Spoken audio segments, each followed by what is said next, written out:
السلام عليكم ورحمة الله وبركاته.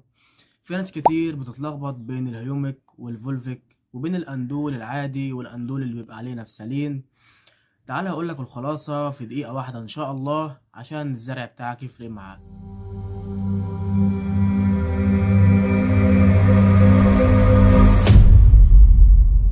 نتكلم عن أول حاجة يا جماعة وهي الهيومك. الهيومك ده بالبلدي كده اسمه مصلح للتربة، لأن جزيئاته بتبقى كبيرة ما بيدخلش جوه النبات، فشغله كله بيبقى إنه يفكك التربة، يعني مكانه للأرض مش النبات.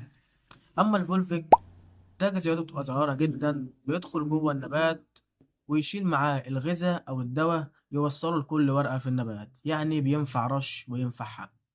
نيجي بقى للوحش اللي هو الأندول.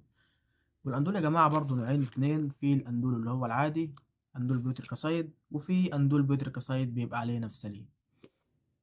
الأندول اللي هي المادة الفعالة بيدي إشارة للنبات إنه يطلع جذور، أما النفسلين هو اللي بيثبت الجذور ويخليها قوية معاك وتستحمل.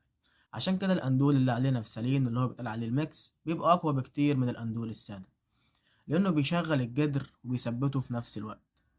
طيب يا باشمهندس، أعمل إيه في ري تجريع البطاطس؟